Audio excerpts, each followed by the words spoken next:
Okay, Rumble Roses XX, we returned to Jiggle World. We looked at Rumble Roses on PS2 not too long ago, and I wanted to check out the sequel to see what's different and what's been changed. Luckily, the game's backwards compatible on Xbox Series X, so that's what I'll be playing on today, though unfortunately the game doesn't support auto HDR nor FPS boost. Not a big deal, but it would have been nice.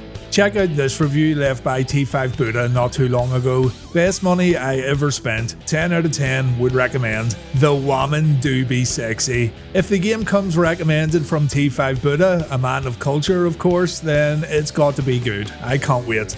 The amount of downloadable content's it's a little concerning. These are all outfits for the female cast of Rumble Roses, but we'll dig into all this later in the video.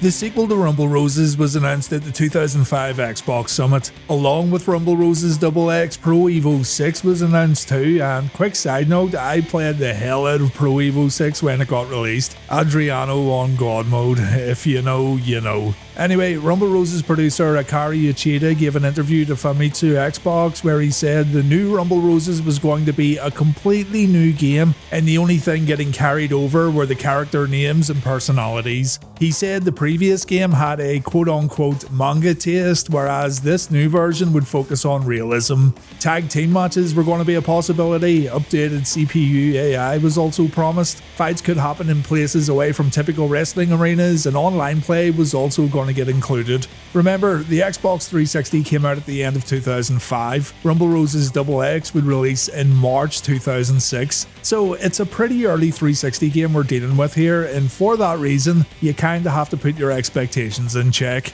To whet people's appetites, a demo of Rumble Roses XX was also released, and this is the only experience I have with the game. I played a few matches, I remember thinking it was alright, but I can't remember anything else about the game as I make this video.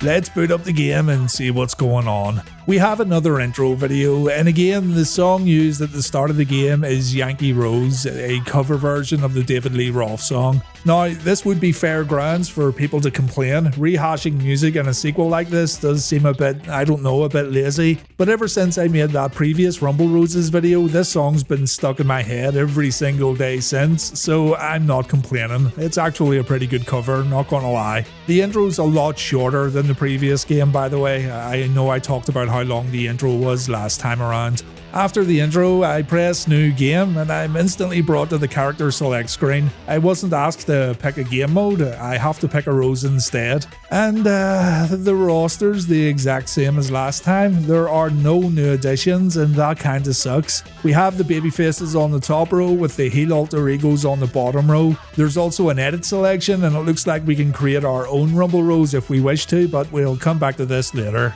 Let's go with Dixie Carter this time and see what's up. Looks like she got a bit of work done. And we're then brought to this menu. Something caught my eye here, not that I was looking, but when they talked about adding realism to the roses, they went as far as adding veins to the Big Mama Jammas. That's commitment right there, folks. We can change character from here, change our tag team partner. There's a photo shoot mode that's not accessible right now. Game snapshot mode, which I guess lets you look at the photos you took. Sound test, records, options, and a customize option that lets you change costumes and the physiques of the existing Rumble Roses. We'll look at all this later. I just want to play a match right now and see what's different, but already I'm getting the feeling that the focus has been put way more on the sexualization more so than the pro wrestling. I guess I have to go to exit and okay, this is the mode select right here, and I don't think there's a story mode in this game. I can fight in an arena, go back to the locker room, fight in the street, visit a shop to buy some outfits and whatnot. I can fight in the Red Valley, fight on a skyscraper, in a traditional wrestling ring, I assume. Oh hey, at least there's a tutorial this time around, and there's a museum to look at artwork. This is disappointing. I mean, the stories in Rumble Roses weren't exactly brilliant or anything, but at least they give you something else to do. Let's try a standard wrestling match in a wrestling ring. I choose the ring icon and we have a few new match types. A singles match, a PHM match which can only be won with a humiliation move submission. We have got tag, handicap, triple threat, fatal 4, street fights which can only be won via KO, and a queens match. Win the match and give your opponent an order. What's that all about? Let's just have a match already. Dixie Carter versus Reiko. On the versus screen we can check some stats out for our characters, and it looks like Dixie's a suplex machine, but her submission game isn't too great. Seeing character stats is an improvement over the previous game, and it also looks like the matches we play will have an effect on character popularity. We go to the arena, and yes, visually Rumble Roses XX is a big upgrade. The arena, the lighting, the fans, the character models, the entrances are as ridiculous as ever, with our cameraman taking every opportunity to get a good old look at the Roses' more intimate parts, but this isn't really surprising after playing the first game.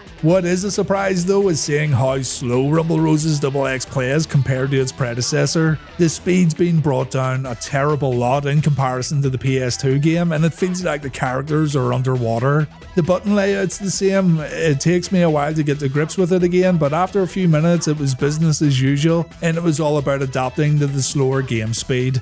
Something else that kinda throws you off is the bloom effect used during matches, at least in this arena. The ring mat glows a lot, and there's a heavy amount of blur and bloom placed on everything not in immediate focus. While this certainly helps to minimize imperfections, it's also a bit hard on the eyes at times, which is ironic considering the main focus of this game's half-naked women. I still think it looks better than the previous game overall, but you could argue that the lighting and the background blur were a little overdone. After winning the match, I wanted to see if Dixie and Reiko's popularity rankings were affected, and they weren't. So I'm gonna need to work out how to change that in order to unlock alter egos, I guess, I don't know. First impressions are not good though. The slower gameplay isn't as fun, and the lack of story mode isn't ideal either.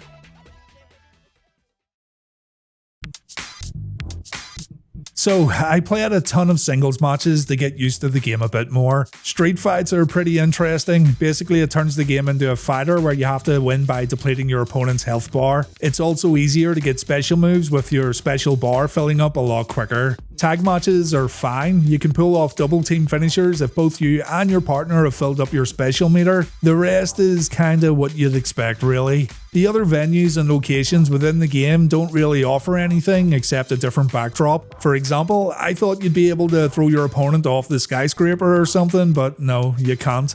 The Queen's match, you've got a choice of orders you can give your opponent if you win the Queen's match. From limbo dancing to a kittenish action, yeah, whatever. Win the match and make your opponent dance or play a penalty game. The dances don't end until you say so yeah, perv levels are at 100 right here.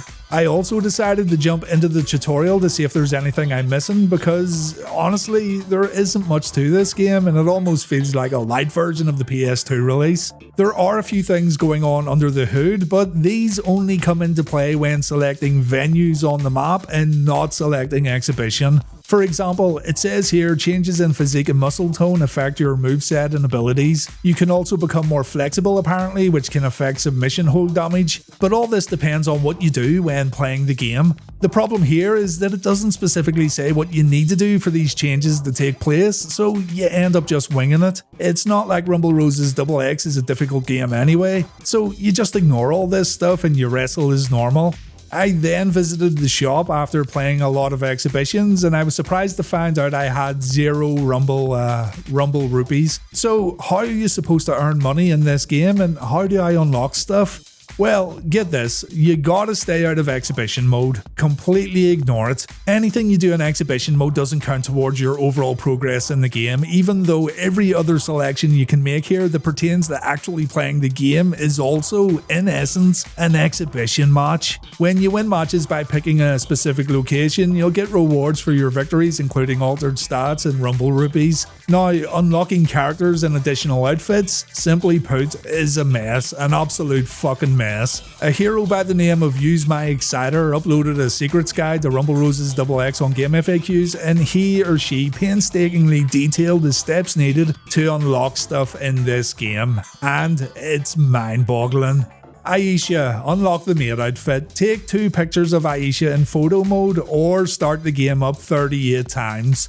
Olga outfit, defend the singles title 5 times against Dixie Carter, or start up the game 95 times. Are you serious? How do you get title shots in the game? I didn't even know there were championship belts, for crying out loud. There's other random stuff here like team up with Dixie and defend the belt 5 times, or make Aisha do the Samba penalty in a Queen's match. How are you supposed to know these things without looking it up? Sometimes the game won't even offer you a tag match when selecting a location on the map, so you just gotta hope that the match type you're looking for randomly becomes selectable. And look, I know there's a few grown-ass men out there who know all this stuff, but for a newcomer, there's zero information. You're just expected to play the game match after match and hope something happens. To get a title shot, you have to apparently beat everyone in the game, get 15 wins under your belt, your final 3 matches have to be consecutive victories, and then you pray to God that the game gives you a shot at the championship. If there was some sort of progress bar or a reminder of sorts, then it wouldn't be as bad. But no, Rumble Roses XX just want you to keep playing random exhibitions over and over, making sure to stay away from exhibition mode, mind you, while taking random dirty photos and making your opponents do pervy dances in order to unlock everything. Remember that thing about wrestler physiques changing? Well, here's how that works. As I understand it, you have to perform 10 suplexes with a single character. This gets your suplex rating up, and that unlocks the ability to change physique within the customization menu. How in the name of Jesus Christ are you supposed to know this without looking it up? It might not even be true. That strategy may just have worked for someone else. Well, I've got nothing better to do today, so I'll play 15 matches with Dixie Carter. I'll win them all, and I'll make sure to pull off 10 suplexes, take 1,000 dirty photos, and make Roddy Reiko do the Samba and fucking outfit number 4, color number 2 at 11 PM on the button while doing a handstand during a full moon. Back in a minute.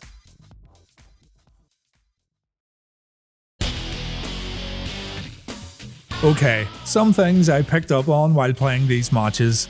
First of all, it's boring. It's boring as hell, and it makes me yearn for the silly cutscenes that were included in the last game. Secondly, you want to play street fights as much as possible. Street fights are quick and you can go through your opponents quite fast if you stick with street fight mode. However, you won't unlock everything the game has to offer by doing this. I don't care because I have no interest in unlocking everything in Rumble Roses XX. And just on that subject, to the guys and girls out there who 100%ed this game and got all the achievements, I salute you. You have the patience of a saint. Midway through the matches, I was able to get my suplex rating up and I was able to change Dixie's physique. So halfway through, we were controlling Big Mommy Dixie, and I'm not sure if I'm imagining things, but it made the gameplay even slower. Makes sense though, I guess. Picking smaller characters will speed up the in-ring action, but it's still slower than the first Rumble Roses. I also got a reward at a certain point and I was able to unlock a new outfit. Brilliant. And then I took on Lady X to win the Rumble Roses Heavyweight Championship. The credits rolled and I cried. I cried because I wasted my time playing this game. I'm actually shocked at how they messed this up.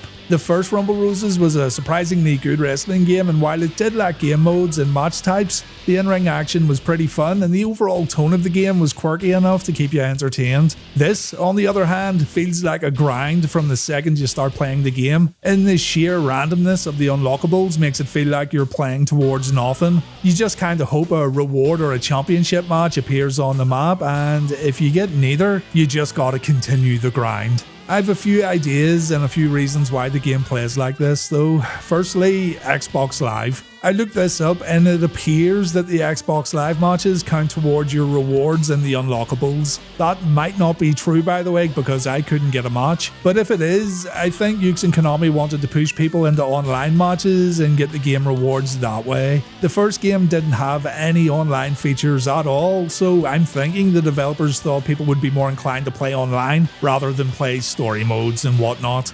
Secondly, this is a very early Xbox 360 game as mentioned, and maybe there was a bit of a crunch to get this game out. It does feel rushed and it does lack depth, so perhaps deadlines worked against the developers and they just shot this out in hopes that people would buy. It's almost like an expansion of the first Rumble Roses. Like, you could maybe combine the two games and get something special, but I don't know. It definitely ranks up there as one of the weaker wrestling games I've ever played, and it's a shame too because I enjoyed the first Rumble Roses. All you're doing here is grinding it out to unlock bikinis, and that may be something you enjoy, but I don't have the patience for it. I can't even be asked unlocking the alter egos. If I wanted to unlock Dixie's alter ego, I would have to pick someone else, play another 15 matches or whatever it is, beat Dixie, then get a reward match against the alter ego. That sounds way too much like hard work, especially because I'm playing this game right now for the sake of a YouTube video. But again, if you sat through all this years ago and you 100%ed this game, you are, without a doubt, both a legend and a sick individual. My hat's off to you.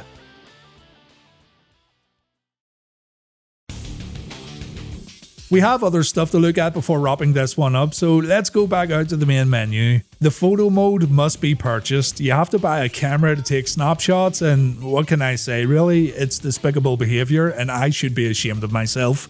While we're in the shop, let's look at the other things we can buy. Artwork's available. Some of it looks like concept art, which is pretty cool, but the steep price means you'll probably buy these last. You can buy more orders or actions for Queen's matches, including penalty games like hula hoop and jump rope. Yeah, actions that make bouncy things even more bouncy. There's also a ton of poses that can be purchased for Queen's matches, and remember, all this stuff costs Rumble rupees. It's good that it's not all locked behind a paywall, but you have to be one determined kid to unlock all this stuff. Swimsuits are available but currently hidden. Probably have to put the disc in backwards and reset your Xbox 30 times to unlock them or some shit. There's also some outfits for the custom roles you can select at the start of the game, but we'll check that in a moment. And I'm pretty sure Lady X and Lady X Substance can be purchased here too, once you meet the correct criteria for unlocking. Here's photo mode and it's shameless, absolutely shameless. I wasn't expecting poses to be like this, but there you have it. Grab some photos of your favourite rows and you can view them again in the snapshot menu. Apparently you can share these too on Xbox Live, so that makes your monthly subscription totally worth it. If we go back out to the character select, we can choose the custom wrestler. We can change things like her name, her wrestling style, we can change her appearance and outfit, but remember, you gotta grind it out to unlock alternate attires. All this game rewards you with is alternate attires really, or dirty filthy poses or orders for the Queen's matches. Yes, there are alter egos to unlock, and you'd probably unlock all these alter egos as you try to grind for everything else, but I just can't imagine anyone ever wanting to do that, especially nowadays. Remember too, this game has costumes via DLC. If for whatever reason all the poses, outfits, bikinis, alternate colours and different attires isn't enough, then you can spend real money to unlock more. So I have no idea what Konami and Ukes were thinking here. The wrestling takes a seat way at the back and the jigglies are front and centre, smack bang right in your face. You can also check out records here, and there's a section for unlock rate. For all the time I put into Dixie's title chase, I only unlocked 2.1% of her gear. It would have been nice if it told us how to unlock the additional content in this menu, but no. Do a bunch of random nonsense and you might get something. Other than that, you can check game FAQs, or literally turn your Xbox on and off hundreds of times to unlock items.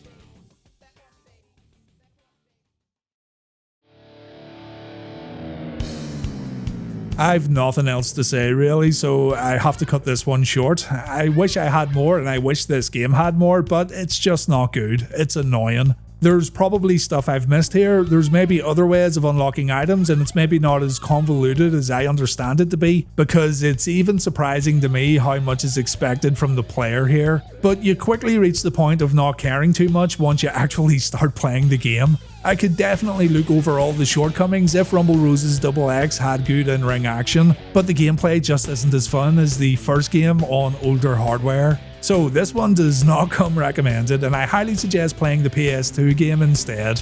Thank you for watching though, and please take care.